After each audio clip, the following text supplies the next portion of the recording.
நபி யஹ்யா அலைஹிவஸல்லம் அவர்கள் ஷைத்தானை கண்ட ஓர் கதையை குறித்து இந்த வீடியோவில் காணலாம்.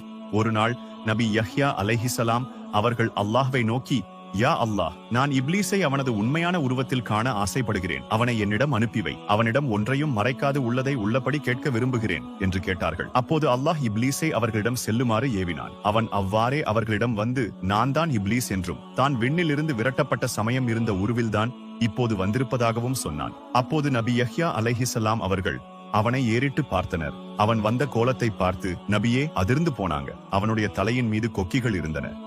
அவனின் இடுப்பின் இருபுறமும் 2 குடங்கள் கட்டப்பட்டிருந்தன. காலிலே அவன் சலங்கைகள் அணிந்து இருந்தான். இதெல்லாம் எதுக்குன்னு நபி கேட்டப்போ இப்லீஸ் சொன்ன பதில் மெய்சிலிருக்க வச்சது. என் தலையில் உள்ள கொக்கிகள் மனிதனின் அறிவை உறிஞ்ச, இடுப்பில் உள்ள பானை மனிதர்கள் இறக்கும் தருவாயில் அதில் சுவனத்து நீர் உள்ளது என்று கூறுவேன். அதனை அவர்கள் உண்மை என நம்பி குடிப்பார்கள். அதன் காரணமாக அவர்களின் உள்ளத்திலிருந்து இறை நம்பிக்கை நீங்கிவிடும். கால் சலங்கை ஹராமான இசையில் மயக்க என்றான். எப்பொழுது நீ மனிதர்களை வழிகெடுக்கிறாய் என்று நபி கேட்டார்கள். அவர்கள் வயிறு நிரம்பியிருக்கும் நேரத்தில் என்று கூறினான். அப்போது யஹ்யா அலைஹிஸ்ஸலாம், எப்போதாயினும் என்னை வழிகெடுக்க முனைந்ததுண்டா என்று கேட்டார்கள். ஆம், ஓர் இரவு நீர் அதிகமாக உண்டு விட்டீர். அப்போது நீர் வணக்கத்தில் ஈடுபடா வண்ணம் உமக்கு அலுப்பை உண்டு பண்ணினேன் என்று கூறினான். உடனே அவர்கள், அப்படியென்றால் அல்லாஹ்வின் மீது சத்தியமாக இனிமேல் நான் அதிகம் சாப்பிட மாட்டேன் என்று கூறினார்கள். ஆகவே வயிறு முட்ட